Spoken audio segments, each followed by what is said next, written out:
In this video, I am going to be comparing this 30,000 Motorola Edge 50 Pro with my own 15,000 Motorola G64. To answer this simple question, is spending 15,000 more worth it, and what actually you get in terms of hardware and software? This is Akshit, you are already watching AG.SIDE.HUSTLE. Let's go.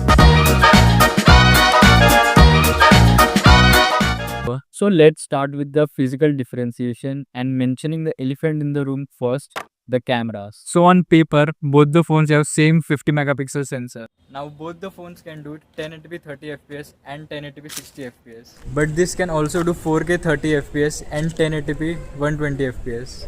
And here you can also see the photos on the main camera from both the phones.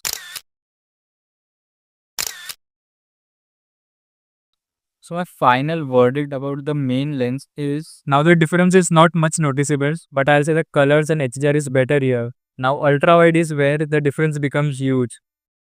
That's what she said. While this has an 8 megapixel sensor and can do maximum of 720p 30 fps.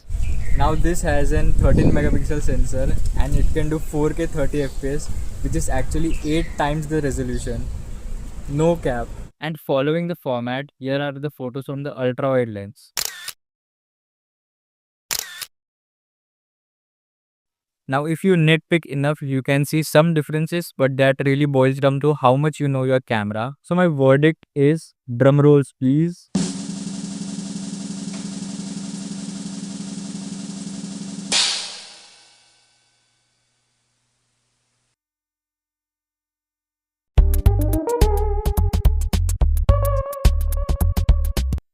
Talking about the telephoto lens, this is a dedicated 3x telephoto lens, while this does not, so it relies on 3x digital zoom. Now this is a 3x camera, so the details are actually preserved, as compared to here where you can see a lot of pixels. Talking about the portrait photos, where here you can only shoot from 1x, here you have option of from 24, 35, 50 and 85 mm. Now selfie is one area where the vlogger inside me is most concerned about, where this can only do 1080p 30 fps and this can do 4K 30 fps at its maximum. And here you can also see the selfie photos, where the most noticeable difference is in HDR performance. Talking about the zoom, this phone can do maximum 30 times zoom, whereas this only 8x. And talking about the zoom while recording the video, this can do maximum of 20x and you can clearly see me where I'm standing. And in video this can do maximum of 6x. So the results speak for themselves.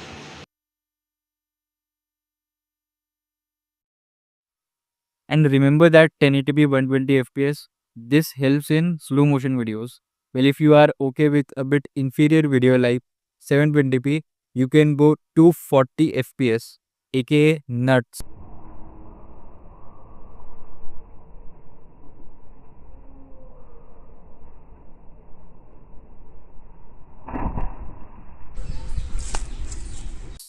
And also this time lapse.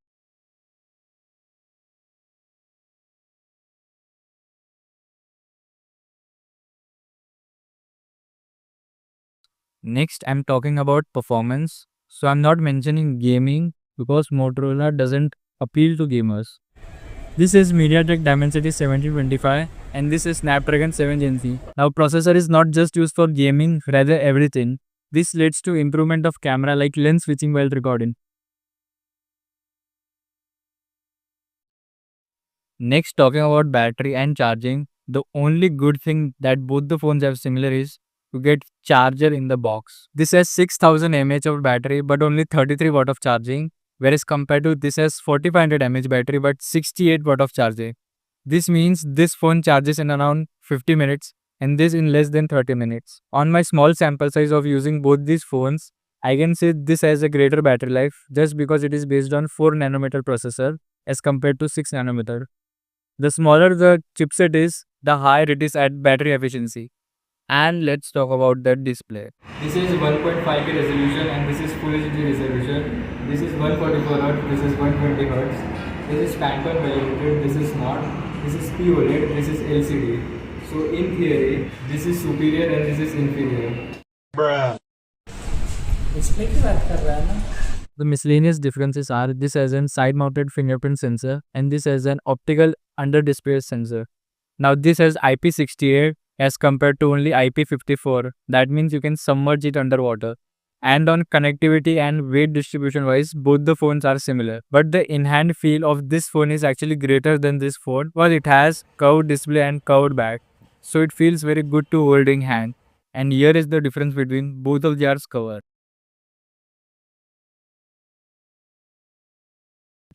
Another minor difference is you don't get a headphone jack with the phone. So either you have to use wireless headphones or Type C earphones. So now we are starting with our software differentiation. Now this is a very real problem where if I open Insta, I can't go ultra wide despite of me having ultra wide lens. Okay. So as we have an S24 Ultra right here.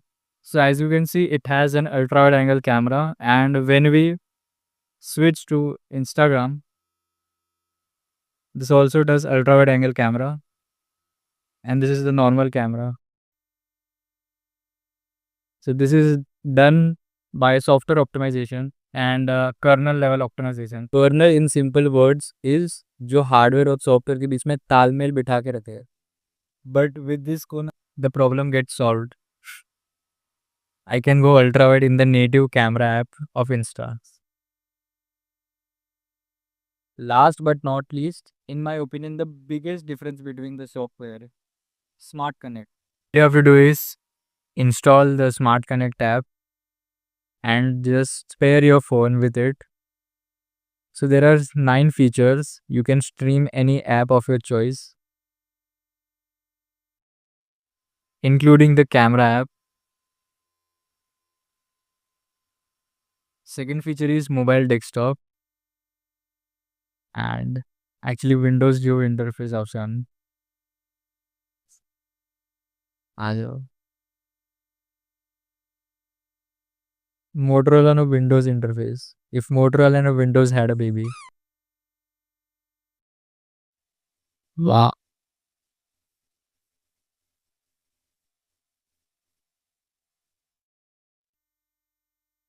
देखो तो देखा है पीछे.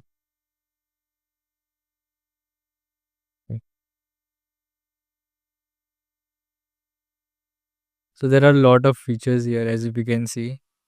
Second is phone on PC. You can either mirror your device. As we can see here it is our device and the exact same thing will start to happen there. Or you can use a virtual phone. So whatever I'll do here will not affect what is happening on the phone screen. Yes. Like I can open YouTube there, but this will be as it is. Next webcam. This will open the webcam here. We can go on to selfie. And it will show up here.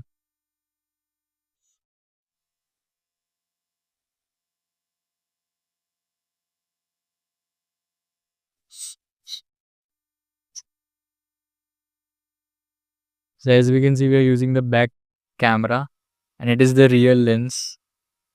Use that. So it's actually really great. The latency is actually not that bad.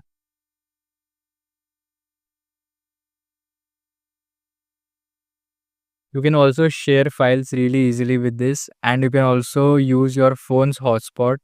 But as it is a PC, this is using Ethernet. So you don't need this feature. Next is smart clipboard. So whatever I copy here will also be copied in this. So there is no clips here, and I'll just copy my channel URL and it will be shown here. So this is really helpful. This is my favorite feature, cross control. So now I can just move my cursor from here to here and it will actually appear on the phone. I can use the phone as it is. Wow. What the Next is share up, which you can drag and drop all content. So it's like file sharing only. So what's the bottom line?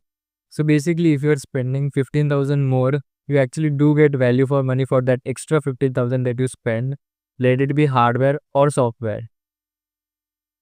And if you find this video interesting, then make sure to like and subscribe for more videos. Thanks for watching.